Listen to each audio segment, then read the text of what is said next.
Hello and welcome. Cancer Council New South Wales acknowledges the traditional custodians, both past and present, of the lands on which we live and work. Tonight we'll be discussing some strategies for dealing with the stuff that comes up around this time of the year once your cancer treatment is over.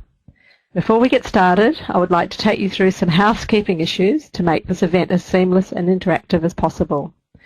During the webinar, if you would like to ask either the panel or myself a question, please use the chat facility located in the bottom left-hand corner of your screen.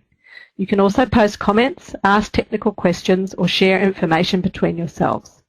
To protect your privacy, you will not be able to see who is logged in tonight, but in the chat area you will see a first name and the initial of your surname.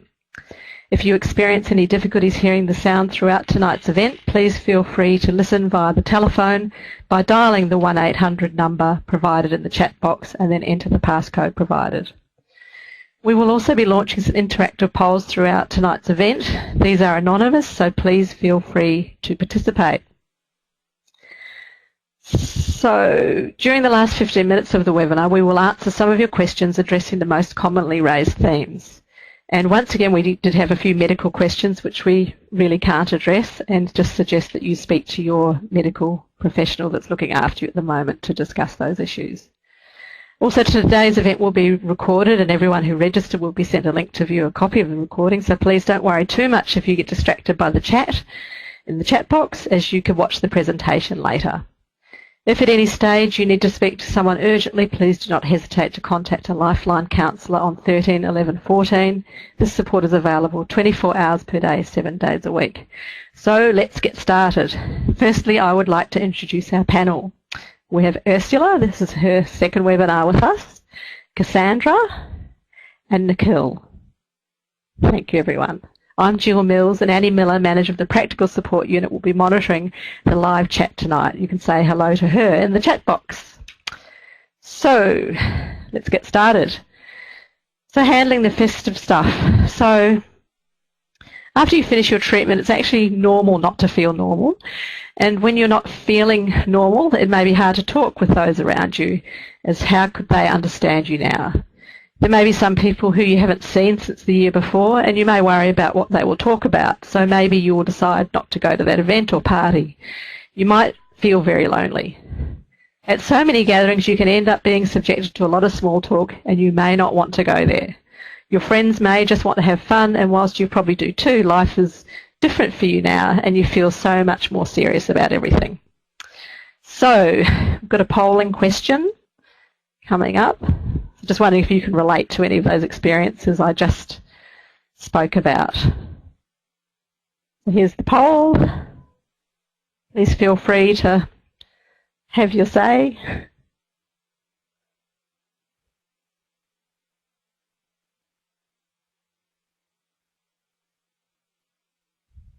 Okay, that's great. Thank you, everyone. So we'll move on now, and I'd like to introduce Nikhil. And we'll move on to Nikhil's slide. You there? Okay. Hey guys. Yeah, so my name's Nikhil Orta. I was diagnosed with leukemia about 3 years ago, and now I'm a medical student. I'm writing about my whole experience, and I'm also talking about a lot of things through the Leukemia Foundation and various hospitals and stuff. So yeah, I was diagnosed 3 years ago with acute myeloid leukemia, and I was told that I had a 10, maybe 20% chance of surviving. And like anyone, like a lot of you guys, I was devastated at that point. The next few days, I was angry. I was asking, why me of all people? And I was just really down in a pit of sadness and anger for a long time. But after a while of that, I started hating that feeling. And so I took a step back. I looked at what had happened to me objectively, as if it had all happened to someone else. And when I did that, that allowed me to look at what I was doing and just question what I was doing. And when I did, I realized all those feelings, all those thoughts, they were coming from me, my mind, my brain. I mean, no one came into my head and forced me to feel those things, right? What were they doing? I mean, thinking about it, nothing other than making me feel worse about my situation. And so it was at that point that I realized that I had a choice on how I viewed everything that was happening to me. And making that choice to just be as happy and as healthy as I possibly could, that wasn't the brave or courageous thing to do. That was the only logical thing to do from that point. And I think that's something that anyone can do. And that attitude, that helped me get through treatment. It helped me stay happy through it. And it helped me beyond that as well in getting into medicine and doing research and other things beyond that. But at the same time, I didn't realize at the beginning that treatment was only going to be half the battle with cancer. And a lot of you guys may know that the physical side effects, I'm sure you've all felt them yourselves. And those are horrible, like the fatigue, the inability to do all those things that you want, but the emotional toll it takes on you, that fact that you can't be the old version of yourself, that's often even harder than that. And in particular, being isolated and feeling alone is one of the worst things that can happen, especially during the Christmas and New Year's time when everyone's getting together and being happy.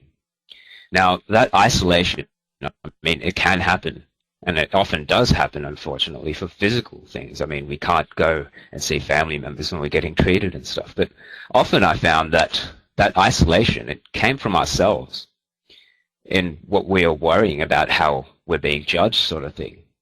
Now, with me, a lot of my self-doubt and self-consciousness, that came from the effects treatment had on me and my looks and how it affected me in terms of my fitness and my brain as well, my functioning. And I'm sure a lot of you can relate to that. You can see the before and after pics of me just there. And, I mean, the difference is remarkable. But, yeah, that frustration I felt at not being my old self, that used to really, really get me down. But what was worse was the stares that I used to get from other people. And the constant worry I had of what others were thinking about me, what people were saying behind my back. And it got to a point where I stopped being me and stopped doing what I wanted to do. I stopped going out and seeing friends. And it wasn't like I was overtly depressed and sad and saying, oh, why me all the time. I just started making little excuses. I used my sickness as an excuse, often not to go and see people. And during the Christmas time and holiday period, that especially, it got really hard for me because I was feeling alone when everyone else was catching up and being festive and everything. So I hated that feeling. So after a while, I took a step back and just started asking, why was I feeling alone? Why was I doing all that? And I realized that a lot of that came from my fear of what others were thinking about me and their judgments. But why was I feeling that? For one, in the first place, most people weren't thinking anything badly of me at all. The strangers in the street, they were just probably glancing at me. The people that I thought were talking about my back and maybe wondering about what I was doing and whether I was crazy or not, they were probably imagined as well. And even if people were thinking that stuff about me, why should I stop myself from being happy because of what others were thinking about me? That was accomplishing nothing other than making me feel worse about myself, and it was just making me feel more and more lonely. So from then on, I came to that realization that a lot of that worry, it comes from us, and it's not really doing much. And it wasn't like I straight away started going out and being happy and YOLO sort of thing straight away, right? It took me a while, and I started small, right? I started saying hey to the strangers, started going out, seeing my neighbors every now and then, and eventually I'm at a point now where I'm pretty much seeing all my friends, being happy and normal around them, and in fact, it's even helped me become, less shy and introverted as well overall. That all came from that taking a step back and questioning it. But, it was harder with family and friends whose opinions, I guess, really matter to you. I was wondering whether they'd understand, whether they'd still treat me normally. And I was wondering, what were the questions they were going to ask? And I was scared of that. And especially in Diwali and New Year's and Christmas time. Diwali, by the way, is an Indian festival, which usually happens around that time. I was really, really worried about that. But in the end, I guess I just did the same thing I did through my cancer journey. I worried about what I could control. And that was my mind rather than all of the things that other people were doing. when people did ask me questions about how I was going and, what I was going through, I was open about that to my close family, and I was happy to explain things to them. If anyone said anything weird or anything, I laughed that off, because in the end, that's their thoughts. Why should I be worrying myself about their lack of understanding or their inability to empathize with me? So doing that, I realized that not many people, I think only one person even came out weirdly about that. And a lot of people were actually really supportive. So if you guys are really worrying about, what people may be thinking about you, trust me, a lot of your friends and family, they are right behind you if you let them be. And if you make that step to slowly go out and, talk this out to some people, it won't distance you from your friends and family. It won't push them away. It'll make you closer to a lot of them. And so, yeah, that attitude, that helped me get through those tough times when everyone was, having fun and we seemed not to be, and I was alone. But at the same time, you still miss out on a lot of stuff just because of my health reason. And I know some of you guys may be going through the same thing. Me, you can see that list of the stuff that I've missed out on. I spent my 18th birthday in hospital. I've missed Christmas, New Year's, Indian New Year's. I missed graduating year 12, half the uni parties in first year, and also 2 years of my degree. And yeah, that thing especially, as young adults, we're often stuck, we're at this point where we have to really focus on our careers, and cancer can get in between that, right? It can focus on just being ourselves as well, and cancer gets in between that, and it may suck, and it does suck. But at the same time, when I started feeling that way, when I started feeling as if it was really, really bringing me down, I looked at the big picture, that all this treatment, it was going to get me to a point where I could enjoy all those things in the future. And that all that treatment, that was all for that. And it will get me to a point where I could be happy as well. And also during those times, like in Christmas and New Year's, I wasn't really alone, because I still had the people closest to me, my family, my close friends, my best friends and stuff. They were all there for me because I was open and I wasn't afraid of their judgments. And I had them by my side for that whole journey. And so, yeah, I know it's hard, but at the same time, remember that you will get to a point where you are happier and stuff. So, yeah. But another feeling that I really struggled with was that I wasn't feeling happy after cancer like everyone, I guess, expects us to. And especially during, Christmas, New Year's period where everyone's in the festive season, that really, really also got to me. But there's this stereotype of cancer patients, I guess, that we come out of it. We're brave, we're fighters, we're feeling blessed and grateful for everything. But, we can't feel that all the time. I got out of hospital thinking, I was misguided by that whole stereotype. I was thinking in maybe 6 months, maybe a year, I'd be back to playing basketball, being the old me and stuff, but I'm still not there after all this time. When I go to hospitals, I still get, a sense of dread. What am I going to find out when I get there? And that's the side of cancer that I guess we don't see. And the thing is, when we don't feel that way, we often take it out on ourselves. And it's even harder when everyone around you is celebrating, and when everyone around you is telling you on social media, on TV, all those inspiring cancer stories that you hear, that you do feel that you should be feeling that way.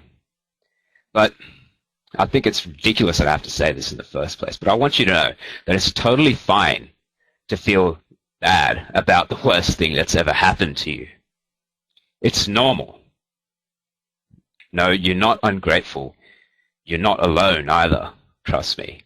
And you're not weak or ungrateful for feeling that way. And if you do feel that way, and if you can acknowledge that you do, it's actually pretty strong of you. It's actually one of the best things you can do for yourself. Because if you can acknowledge that there are ups and downs in this journey, you will know what's coming up, and you're prepared. So if a bad time does come up, you won't fall into despair. Rather, you'll be looking only one way, and that's up. You'll see the big picture, the fact that they wouldn't be putting you through this if it wasn't for you getting better in the end.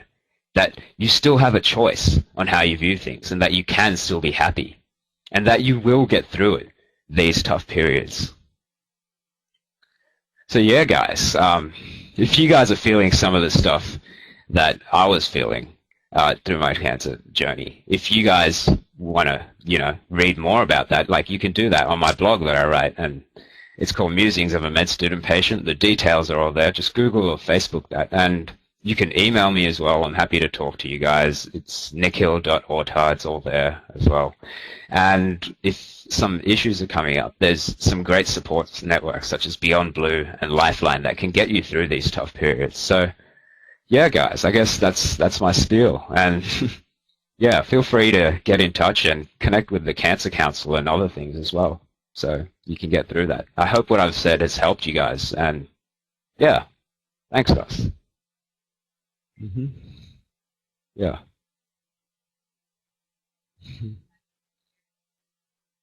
No worries.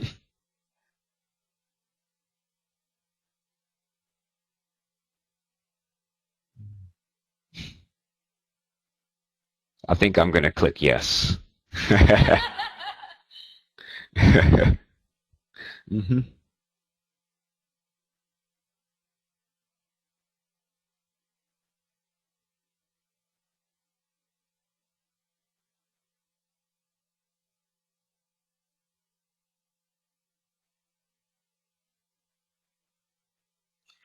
Great.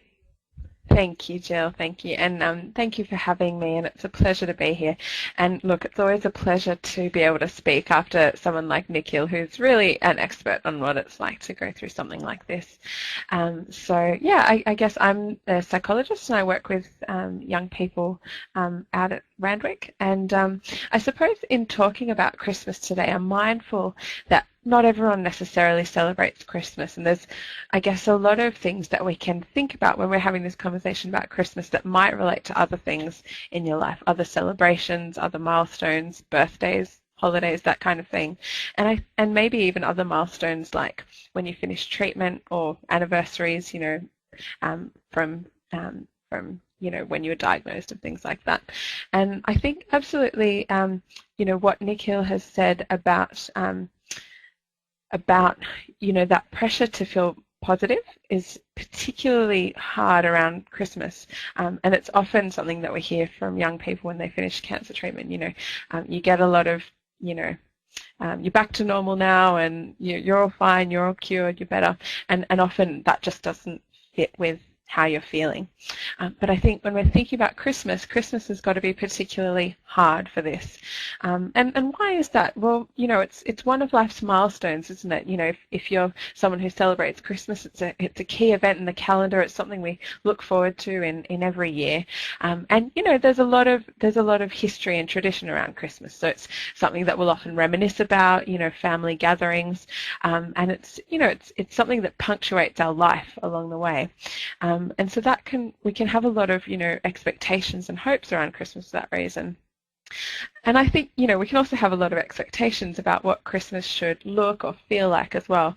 And, in part that's because, it's a big event. We're going to see lots of people, and it's usually something we're looking forward to. But, we also have, all the times that we swap stories about what we've done at Christmas, with neighbours and family and friends that we can compare against, and we have lots of, stuff coming from Christmas movies or songs or video clips or advertising telling us, what Christmas should be like. So there's a lot of stuff out there about, what Christmas should be like.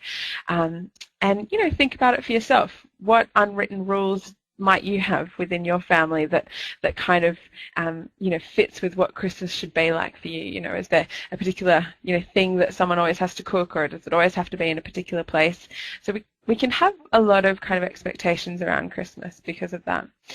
And I guess those expectations can make Christmas hard.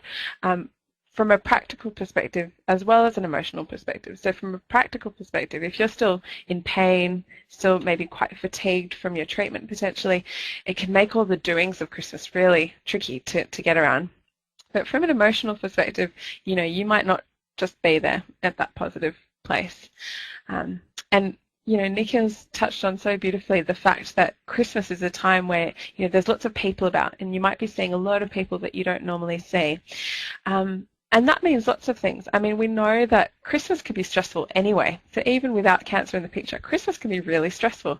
We have all kinds of funny family dynamics and things with, acquaintances and neighbours and colleagues that we don't necessarily always see. And then you add cancer into the mix. That can mean that we're talking to people that we might not have seen for a year. A lot can happen in a year, particularly when you've had cancer. So that means you might be talking to people about what's happened in the past year, maybe telling them about your cancer or about your experiences. And that can bring up a lot of uncomfortable cancer stuff. And it's often a time where we kind of, collect ourselves and look forward to the future. So what's happening for you in 2015? What are you up to these days? What are you planning to do? And that can bring up a lot of your own worries about the future that you might have, and a lot of what ifs. So all of those things can come together to make Christmas pretty tricky. And you might find that you're just not looking forward to it the way you think you should, perhaps. And so maybe you're going to be feeling a little bit deflated, and maybe you feel already like, you're just not as festive and not, feeling the way that you should. So I guess, I wanted to touch on for a minute a couple of the things that you might feel and thoughts that you might have.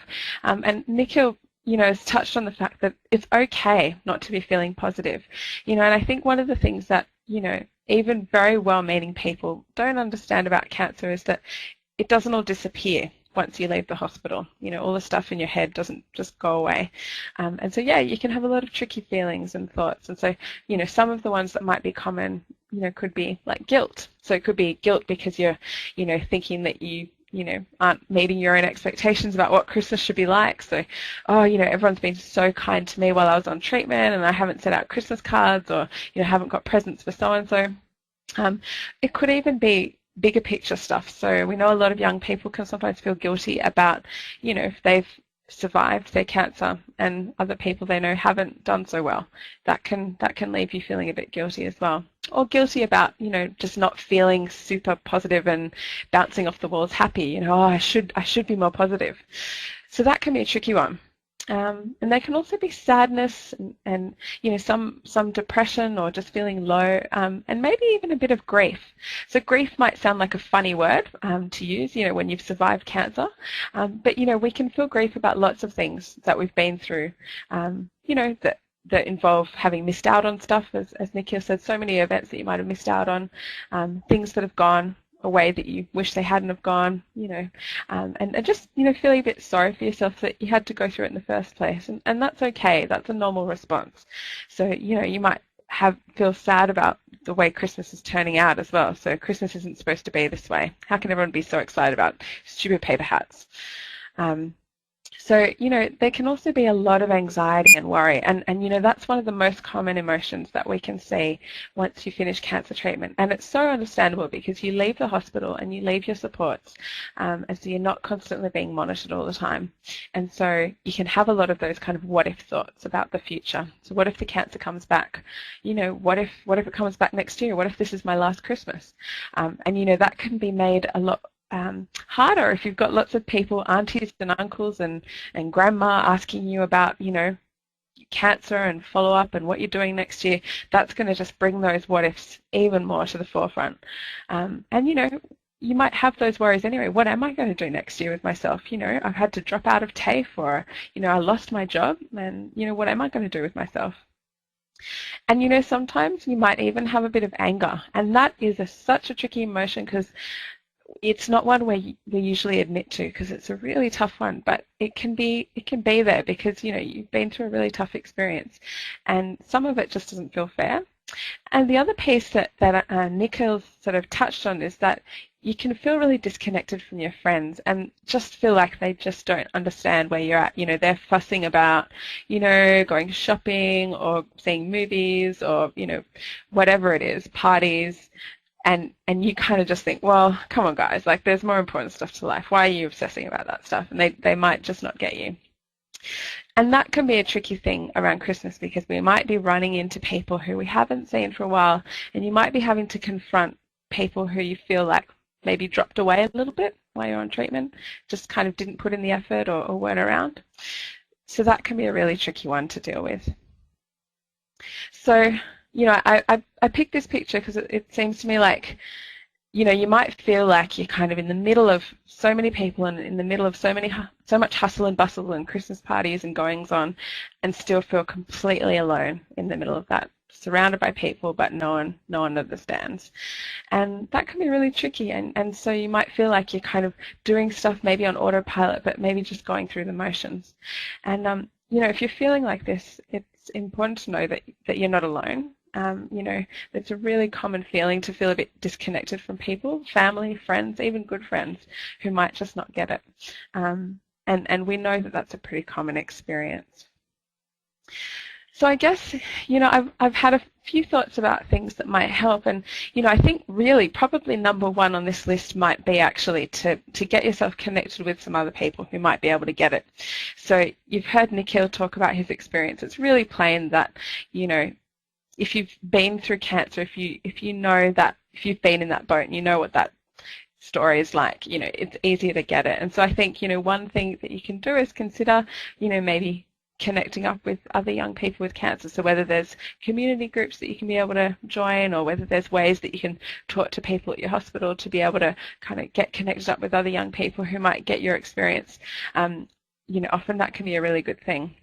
Because you guys are sort of the experts on what it's like to go through stuff like this. But really, I think some of this is about giving yourself permission to cut yourself some slack. So that might sound a little bit funny, but often you probably would have had to do this a bit while you're on treatment. So, there's days where you just can't walk further than, 20 meters to get out of the room, sort of thing. Sometimes you need to be able to apply that here to even life post-treatment. So, think about, if there's really, high expectations that you're holding yourself to. Is there any way that you can find a middle ground? So can you do 75% instead of 100%? Can you go to something instead of everything, but still get a little bit of, the socializing or whatnot? And if you feel like you're catching yourself being a bit tough on yourself, a good way to check in on that is to say, well, would I hold my best friend to these same expectations? Or if I met another young person who'd been through the same treatment experience, would I be, asking them to do this thing? Or would I kind of think that it was okay to take a bit of a rest? What would I say to a friend? So have a think about now. So as you're hearing us talk, have a think about what are the hot spots for you? What are the things that are pushing your buttons? And that might give you a sense of what's going to be tricky for you in terms of, maybe tricky thoughts that might come up for you. And, we've all got our own little things that we're self-conscious about, and our, the worries that we find come up again and again. And sometimes it can be good to recognize what story comes up for you over and over. And I'm calling it, a story because we know that we have an inner monologue going on all the time, and sometimes what it says is not always true. And so sometimes it can be good to notice, is it the I look terrible story? Is it the, no one gets me story? Is it the, what am I going to do with myself next year? Like, I have no future, no career. Like, what's the story that keeps getting at you? And, just notice it, give it a name. And when it pops up, you can say, there's that old chestnut again. And just noticing and labeling that story can help you to sort of go, okay, I'm going to give that some space. And, you don't have to get rid of it. You can't get rid of those stories all the time, but just kind of put it aside. And as Nikhil said, focus on gradually getting back into activities bit by bit. And I think, when you're going through all these kind of celebrations and social activities, it's good to plan in some survival strategies throughout the day. So whether that's, physical comforts that you can plan in that are going to help you be the most relaxed and comfortable, or whether it's, getting a few, friends on side or family members on side to be able to help you out, take you away from a situation for a while, or kind of take you on a break. I think I've said below that I think it's important to maybe get an ally on board. And by that I just mean, is there one person in your life who you feel like they might not get 100% of what you've been through, but do you feel like you could let them in give them a window a little bit into what you're feeling, and tell them what you're worried about, tell them what you're apprehensive about. And if they kind of have a sense of that, then, on the day of Christmas Day or whatever's happening, you can be able to say, look, I think I need that break that we chatted about. You can maybe even have a safe word if you're concerned about being really conspicuous, about needing a break from the whole thing. You can maybe say, can we go get that coffee now, or can we go for that walk on the beach? And just make it a really casual thing that you need to take a break from the situation. And really focus on, the concrete stuff. So, we can get really stuck in our heads worrying about what ifs and or worrying about what people are thinking about us. And, as Nikhil said so beautifully, you can choose to get stuck in that stuff, but, is it going to help you? So if you kind of keep listening to that stuff, is that going to help you to get a little bit of joy out of the current situation? Is that going to help you to connect up with the people that you need to? So sometimes physical stuff, that's right here, right now. So what can I smell? Focus on the smell of the Christmas pudding, or the taste of the turkey, or the sound of the cheesy Christmas album. Focusing on things that are really concrete right here, right now. Sometimes that can be a really nice shortcut to getting out of your head and all of that tricky stuff, and then just getting back to right here, right now. And I think as well, at the end of the day, you might try lots of strategies, and you might still feel, a little bit low, a little bit sad, or a little bit worried, and that's okay as well. We can't get rid of uncomfortable feelings, unfortunately. They're just part of life and part of something like this that you've been through. But what we can do is help you get through them so that you can still be able to connect with people, and that will help you the next time you see them, whether that's a month down the track or whatnot. So I think, I guess the thing to recognize with all this trickiness is that part of it does get better over time. So, the first Christmas after cancer will probably be the hardest, like the first anniversary of your diagnosis date and all of those other firsts. And these things often do get a bit better with time. And at the same time, it's okay for it not to be 100% great, but it's about kind of, I guess, letting yourself enjoy things in little bits, and kind of trying not to listen to all those big expectations, but just trying to think about what can I enjoy out of this day right now, this meal, in small portions. And that's going to help you to connect ultimately with, the people that are really important to you. And I think, one thing that Nikhil said that I think is really important is that we kind of can't know what's going to happen ahead of time. So we can spend a lot of time worrying about it and not know how things are going to turn out. But we really do need to let the people in our life know how we're feeling, because they're not mind readers, and so the more we let them in to our world, the more they have a chance to understand what's going on for us, and the better we kind of set ourselves up to have a good day. So that's it from me. So another polling question. So do you think that you could implement some of the strategies Ursula spoke of? Well, please feel free to share. Hopefully there's not any no's.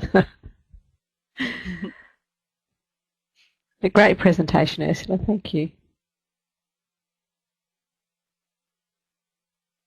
Fantastic. Don't be shy.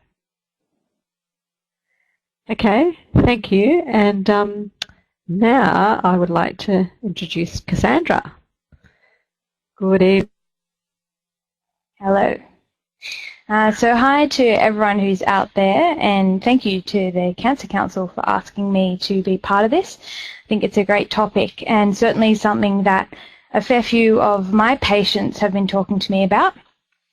Just quickly by way of introduction. So I work at the Chris O'Brien Lifehouse, which is the cancer centre affiliated with Royal Prince Alfred Hospital in Sydney, and I work across all areas there, so oncology and haematology. Now I've got the tricky role of going after Ursula and Nikhil, who've already said so many fantastic things, but hopefully I can reiterate a bit of what they've said and add a little bit of my own touch as a social worker. So I guess as Ursula said, it's worth repeating that not everybody celebrates Christmas, and you might want to think about how the strategies that we're discussing today actually cover a couple of other different milestones or holidays or occasions. And Christmas is a really challenging time of year for a lot of people, whether or not cancer is part of your experience or not. And that's, I think, because there's a lot of high expectations surrounding Christmas. We think we should be happy, we should have plenty of money to buy expensive and impressive gifts. We think that we should be having a lavish meal at a table surrounded by beautiful smiling people. And just as Ursula said, I'm pretty skeptical of anything that has the word should in front of it, because I think should implies that there's some kind of external motivation or reason to do something rather than the motivation coming from within ourselves and from our values. And we're going to talk a little bit later about how your values might have changed because of your cancer experience and what impact that might have on your experience of Christmas. The second reason that I think Christmas can be challenging is, as has been said, there are a lot of social occasions that you might be invited to. And this again relates to the high expectations idea that you need to show up, you need to smile and act as though you haven't had a difficult year because you're in celebration mode. And I think dealing with cancer makes a lot of things more complicated. Some of the people that you encounter might want to avoid the topic of your cancer, and some might want to talk about it in far more detail than you're actually comfortable with. Or perhaps, as Nikhil mentioned, you might feel that your identity's changed because of your cancer experience, and ideas that we often hear, like being a fighter or being a survivor, you might not really feel that you can relate to those at this point in time. Or maybe you're feeling really happy, and other people are actually a bit perplexed by why you're so happy, and they start saying, well, I don't really think you should be like that. And I think a lot of people out there like to tell us how to act, how to think, how to feel, and this is all amplified after a couple of drinks, which a few people have around this Christmas period. So my hope today is just to give you a couple of practical strategies to make the festive season or big social occasions a little bit more manageable. And I'm mindful that there might also be carers, family and friends listening in tonight, not just people who've had a diagnosis of cancer themselves. And if you're listening in on the last webinar, Kim Hobbs mentioned that cancer doesn't occur in a vacuum. And the impact of a cancer diagnosis is actually meaningful, not just for the person who's diagnosed, but also for the people who love that person. And being a social worker, I often think about people in the context of their web of relationships. There's a little slide we have up now. That's kind of what my brain looks like if you're a patient at the hospital I work at and I'm talking with you. I'm imagining that a lot of you out there have got family, friends, work colleagues, maybe a school community, maybe a church community, a cultural community, or just your local geographic community, so your neighbours and people like that. And maybe throughout your cancer experience, some of these people have been really supportive and these relationships have stayed strong. Or maybe they've even gotten stronger because of your cancer experience. And you might have a profound sense of gratitude for these special relationships that have really stood the test of time. But maybe some of your relationships are feeling a bit tenuous or fractured. Maybe you feel like some people have walked out of your life completely. And I think that's really disappointing knowledge to kind of sit with around Christmas time, because many of us mark our lives in seasons. And I think the end of the year is a really symbolic and reflective period for a lot of people. And cancer might have made you want to examine your life and where it's going even more than you did before. And many of the people that I work with tell me about how they've had to re-examine lots of things in their life because of their cancer experience. And these things might include their relationships, their priorities, even their sense of self and their identity. And I think even though reflection can be quite a painful thing to do sometimes, it's often a really helpful and healthy process as well. So taking stock. So let's start with the idea of reflection and coming to the end of the year. If you're the kind of person who wants to take stock of your life or enjoys that kind of thing, I'd say go right ahead. And there's definitely no right way or wrong way to do that. But from what my patients have taught me, cancer isn't something that leaves us unchanged. But I believe that you still have some control over how you want that cancer experience to change you as a person. And I think this is where reflection can play an important role. So how do you reflect? Well, you can reflect in any way you like. You might want to journal, blog, make some art, meditate, or maybe you're the kind of person who likes to talk things through, and that could be with a health professional that you trust, or maybe with a loved one. And things that you might want to consider on your reflection is your values, your priorities, maybe any goals or resolutions that you have. And part of this reflection could be on what the festive season actually means to you now and how you plan to hold on to that and celebrate that meaning. And just as Ursula covered, it's important to check yourself for black and white, all or nothing thinking. Is it really that important that you get to every single party that you're invited to this year? Do you really need to stay at all of them until midnight? Do you need to look happy at all times? And is the cost of a gift what really determines its value? And I guess for you, some of those things might be true, and that's okay as well, but just check that you're being authentic with yourself and with your values before you sign up to anything, that's that black and white. And being kind to yourself, I think, is really important. Just as Ursula covered, life's not perfect, and it's not perfect for anyone, whether you have cancer or not. So what if you sort of scaled your expectations back a bit? Would it be okay if you just chose 2 celebrations to go to this year? Or perhaps you might want to go to all of them, but just stay at each one for an hour, just to manage any potential fatigue that you might have, and not putting too much pressure on yourself to be everywhere all the time looking sharp. You might also want to reflect on your relationships and where they're at. What do your family and friends mean to you now? How would you like to celebrate them and thank them for their support?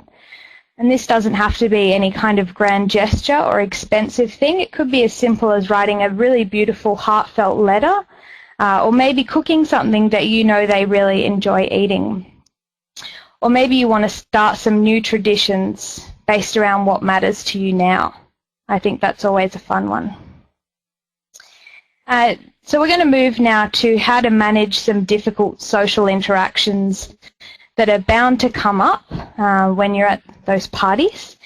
And it's worth saying that conflict occurs in all families, no matter how shiny and beautiful and perfect families might look from the outside. And we know that a cancer experience can cause additional stress on many levels, emotionally, financially, relationally. And if you add to this Christmas time, which is already quite a stressful time of year, when we're being reunited with people we haven't seen for a while, it really does add up. And I would say it's pretty reasonable to feel anxious about seeing people again. You might be wondering, what do they know? How are they going to respond to me? What if I can't handle this? And many of the people that I see at the hospital I work at tell me that they really just want to be treated like everyone else, and they find it really frustrating having to manage the expectations and responses of other people. And this might include comforting people, which a lot of my patients tell me is a really uncomfortable role, and I can imagine how that might be. A really wise person once said to me that you can't control other people's behaviour, only your response to that behaviour. And I also think you can take some action to prepare yourself for some difficult types of behaviour. So just take a little bit of control back from that, even though things can feel a bit overwhelming and chaotic at this time of year. So we're just going to start with a couple of practical examples, because social workers are nothing if they're not practical. So a couple of things that popped into my mind, particularly if you're on treatment, that you might be thinking about. If you're neutropenic, do you want people to let you know if they are or have been recently unwell, so that you know that before you get to a party? If you're fatigued, just like Ursula said, with the safe word and having time out, is it useful to let the host know that you might need to take a break at some point? but you might need to know where there's a quiet place that you can go to have a bit of a break from everyone to decrease your chance of becoming exhausted. If you're dealing with nausea or maybe a decreased appetite, would it be useful to explain to your hosts that you might not eat very much or that the smell of certain foods might be off-putting to you? If you've got less financial resources than previously, and we know that cancer puts a huge financial burden on people, perhaps it would be a good idea to talk about maybe some alternative gift-giving arrangements like Secret Santa or putting a limit on the cost of gifts. I think establishing with people what you need can really help to avoid a lot of conflict, misunderstandings, worries, and offence. But if we stay silent about what we need, then others can only guess about what's going on with us. And that's a bit of an unfair position to put people in. So put it out there, make it clear, and we can avoid some of those uncomfortable moments. Okay. So difficult conversations. Whoop, too far. There we go. Difficult conversations and interactions.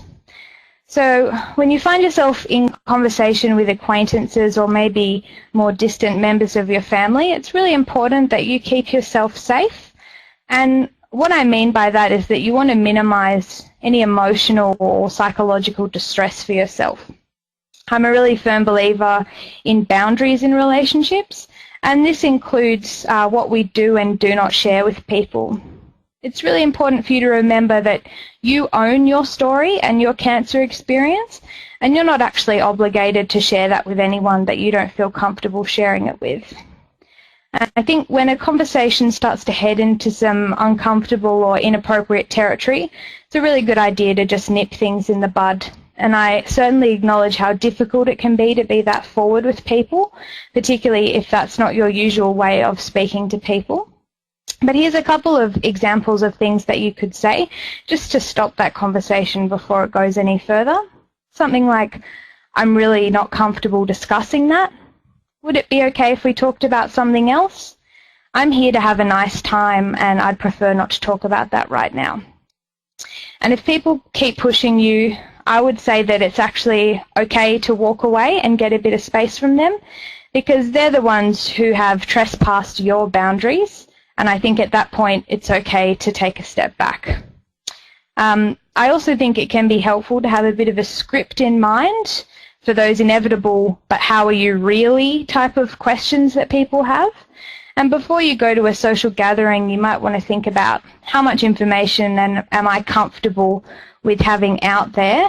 And then set those limits clearly in your own mind and don't let people try to push you any further than that. So lastly, what if I feel alone? Christmas can be a really lonely time of year for a lot of people who are separated from their loved ones for whatever reasons. If you're feeling alone or like the people around you just really don't get it, can I encourage you to reach out? Just as Nikhil said, I think it can be really tempting to withdraw from social interactions, but I believe that staying connected to people and having healthy relationships is a vital part of maintaining good mental health. So if you're not sure how to do this, I'd say the first step would be talking to the social worker at your treating hospital and finding out what's available in the area. Some people can find support groups to be a really validating experience because you get the chance to hear stories that are similar to your own and hear things that you relate to, which helps you to feel a bit less isolated from everyone else.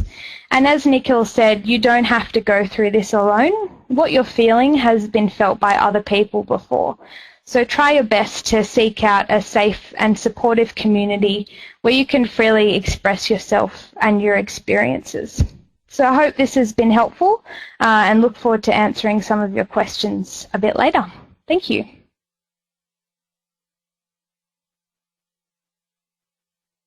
Presentation. And again, last polling question for the night. Do you think that you may be able to use some of the fantastic strategies that Cassandra presented? I guess no matter what your circumstances, I think even I could use some of them. It's great, guys. Thank you. So we might move on to question time now.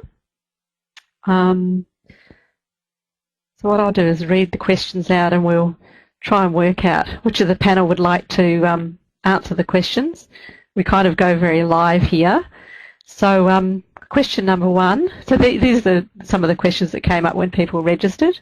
So what happens if I don't want to celebrate Christmas when everyone else wants to and thinks I should be grateful to be alive? So who on the panel would like to have a go at that one? Yeah. Okay, Nicole. Okay. So, yeah, I totally understand, like, that sort of feeling. And I was talking about that before. I mean, there's that stereotype, there's that expectation that we have of others that we should be grateful and happy for that whole experience. But it often isn't that, isn't it? And, yeah, in terms of dealing with that, it's perfectly fine for you to feel that way, first of all. And it's up to you whether you get, and you have the choice on how you want to be taking that all. And if you don't want to celebrate Christmas as much as everyone else, that's totally fine for you to do that.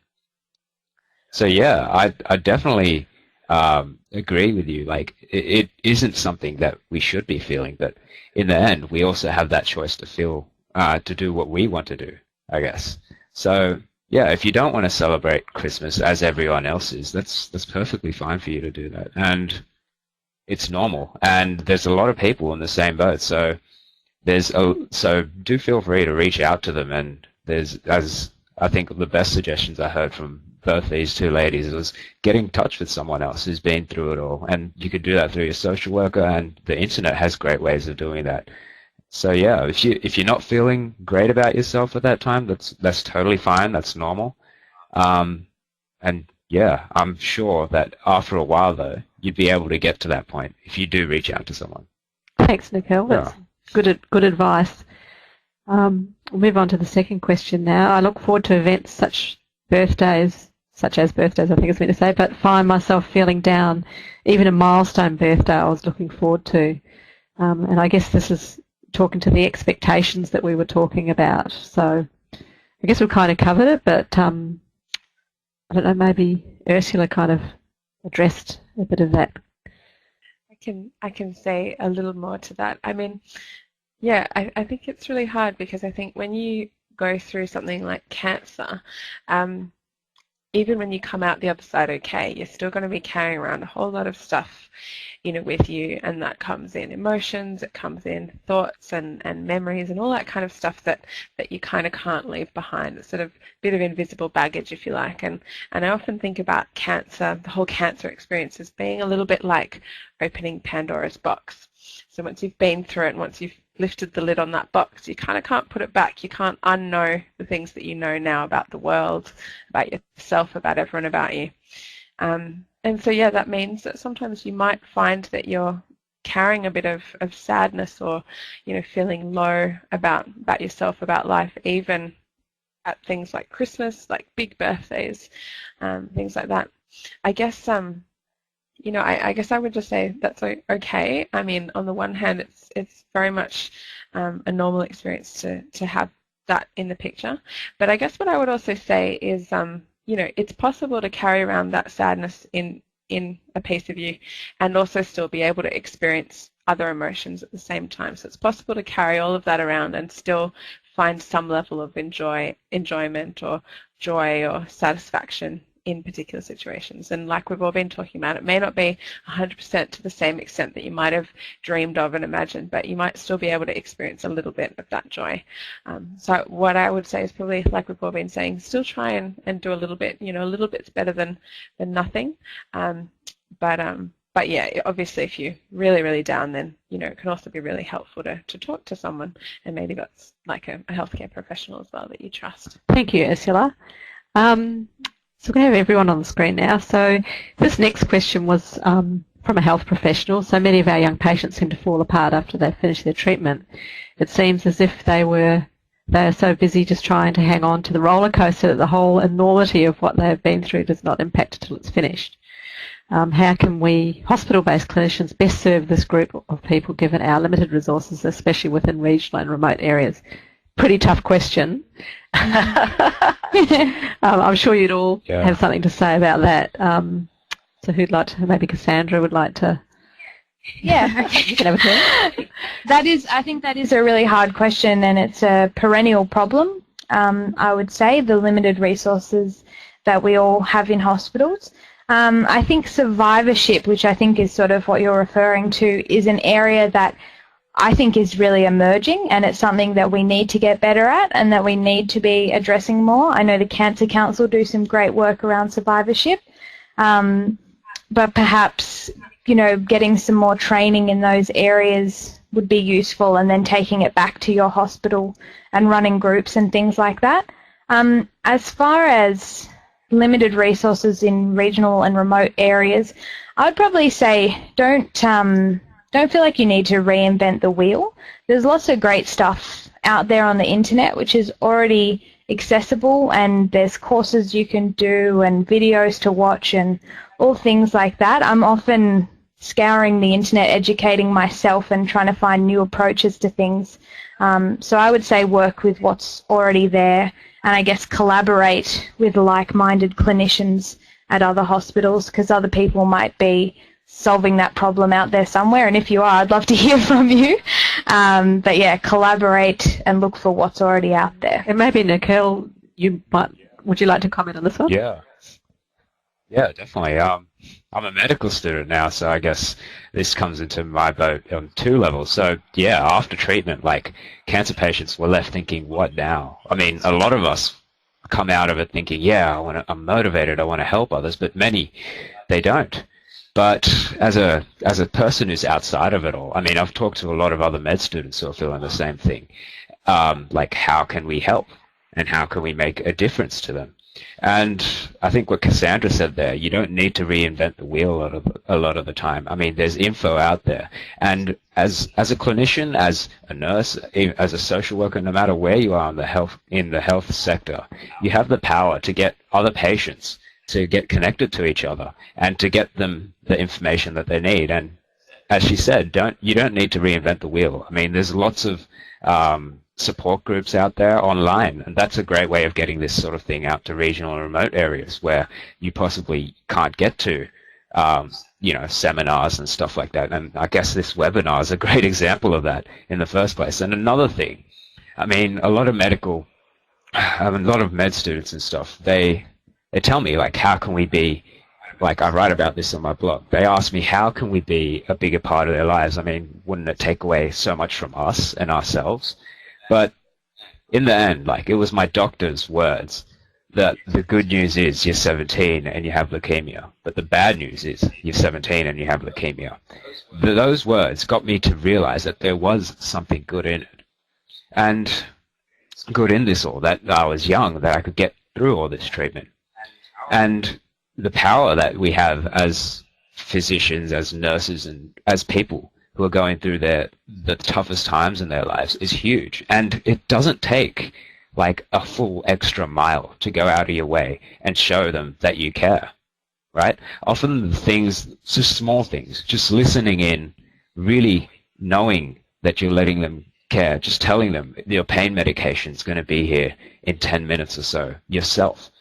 Those little things, they make the biggest difference to patients. And it's not even a mile out of your day as well. I mean, a lot of doctors, a lot of nurses and stuff, they talk about 90% of doctors actually would say that they'd rather have chosen another career if they could have looked back on it. They say that they're not satisfied with their job. But at the same time, we're in this privileged sort of position where we do get to make a change in people's lives. So it's not only in your patient's best interests to get them feeling that they're, happy and safe. It's also in yours, because if you can come into work every day thinking, yes, I have the power to change someone's life, that's much more different than thinking, oh, damn, I've got another 12-hour shift coming up, sort of thing. So, yeah, I mean, as doctors and physicians, do let your patients know about those other services and and things out there for other patients. Do get them connected to other patients. And I know there's a lot of things going around. There's also Canteen, there's Stupid Cancer, there's lots of ways to get your patients meeting with a lot of other patients and seeing, that there are other people who've been through them. And do it, and also be a bigger part of your patients' lives, because it's not only good for your patients, it's also good for yourself. So, yeah. Thanks, Nicole. So we've had a couple of questions that have popped up during the webinar. One earlier on was from Karen W, just about how to cope and respond to when she sees her family at Christmas time all saying, I'm sorry for what happened. So who would like to answer there maybe? And we're almost out of time, so and then we've got one more question to get to. Yeah, so really briefly, I mean, I think it can be really hard, and I think one thing Cassandra alluded to is we kind of can't control the things that people say, and so some people will ignore it because they feel uncomfortable. Some people will go into overdrive on, oh, I'm so sorry, that's so terrible, you poor thing. Some people will do the opposite and be like, oh, you're right now, you're all cured, you're all better, and we just can't control what's going to happen. So I guess, one thing is to kind of, use some of the strategies Cassandra talked about. So have a kind of a script of something that allows you to be able to say, oh yeah, it's okay, I'm up to this, that, and the other, and, still have some tough days. Fatigue's still not great, but I'm looking forward to doing this next month. And you might find that having a little blurb like that helps you to be able to kind of fulfill their need to kind of feel like, they know what's going on with you, but also helps to protect the amount that you actually want to disclose. But if it's too much, if it's really into overdrive of making you feel like you're this sickly patient and you just don't want that level of kind of, I guess, pity, for want of another word, or you don't want to feel that different, then you can always consider saying something. Say, you know what, like it's still me. Like I'm still me, guys. So it's okay. Like it's a bit, it's a bit bad, but it's not. I'm okay. So, and with your really good friends, you'll probably feel like you actually can be a bit more frank and straight up with them about where you're at. But, yeah. Thanks, Ursula. And then there was a question, I think it was from Cara. I often get asked, so how are things otherwise? Or broad questions, and I don't know how to answer them because they are all related back to my health. And I think Cassandra wanted to answer that one. Is that right? So I think, again, that's a great case for using the script. I'm a big fan of the script, actually, because if you're in a position where you feel uncomfortable, you're probably going to be scrambling for words, and that's just going to make you feel a little bit more uncomfortable and maybe even a little bit distressed. So maybe thinking before you go to these things, okay, so what's, 3 points that I have that aren't related to my health that I can talk about with people when they start asking those broad questions that I don't know how to answer. So maybe it's, your job. How's your job going? Maybe you got a cat or something like that. Maybe that's just on my mind because I got a cat and I'm very excited about it. Or maybe something like another family member. So maybe a sister had a baby or something exciting. Just a couple of little things up your sleeve that you can use. Or I guess another strategy that you could employ is the good old deflection and say, well, I'm actually really interested to hear how you're going. Tell me what you've been up to. And you put it all back on them. And I think that can also be useful because it buys you a little bit of thinking time as well while they're talking. And most people love talking about themselves, so they'll be delighted to be asked that question back, I'm sure. That's probably my sort of cheeky advice for you. It sounds like a very good tactic, Cassandra. So we'll just start wrapping up now. So in summary, I mean, there was so much helpful information given out tonight, but from a broad perspective, so it's normal not to feel happy. Set some boundaries for yourself and those around you. Plan ahead, have that little plan of which parties you're going to go to and how long you're going to stay, what you're going to say when you're there. Keep connected to the people that support you and love you. Communicate. So that's, I think, a key one is you set the rules of how you want things to be. And sometimes you've got to be brave to do that, but I guess, as Nicole said, small steps, just take it easy. Don't try and do too much at once. And I guess, you know, as we've discussed, enlist the help of someone close to you that's going to be able to help support you do those things. And talk to a health professional if you've got a social worker or a psychologist or someone that you can talk to, you know, that can also be useful as well. And the internet, of course. And I think talking again, as Nicole mentioned, you know, these webinars out in remote rural areas, we put them on our website, and it's something that can be used to show to people. And it's all, what we've been doing is all about survivorship, so that's a useful tool as well. Yeah. And a lot of you doctors out there or nurses listening in, you can probably send this webinar to your patients. It's like we want everyone in the whole world to watch this webinar, so please feel free to share it. So some resources, the Youth Cancer Service, which is where Ursula's based at, Chris O'Brien Lifehouse, where Cassandra is, and then just some others, Canteen, Red Kite, Warwick Foundation, and Stupid Cancer, which is the American, the really huge young adult cancer organisation. Go and have a look. When you get the recorded webinar, you'll get all these links again. So as I move through, don't be worried that they're going to disappear, but you'll get the recording in a couple of days. So once again, the number one place is the Cancer Council Information and Support 13 11 20. It's nationwide. Call up. You can ask any question that you have a query about. Even if you've got questions about the webinar, you can ring up and ask about. And if anything's come up for you regarding anything about yourself tonight, Lifeline's available 24 hours a day, so you can call them on 13 11 14. So we have an exit survey. We'd love you to fill it out. It just helps us, gives us some feedback for future webinars, so we can deliver good information to you. And also, if you're on Facebook, we're going to be continuing the chat on Facebook. I think Annie will probably hop on there, and we might get on there a bit later, but please, if you want to keep talking and you want to find out some more information, get onto our Facebook page and keep talking. So I'd like to thank Ursula, Cassandra and Nicole for coming along tonight and sharing all their information and stories. It's been fantastic. Thank you, guys, and we'll sign off and say good night. And Merry Christmas. Right, or festive guys. season, yeah, good whatever night. it is. Merry Christmas. Whatever it is Yeah. for you. Happy holidays. Thank you. Good night.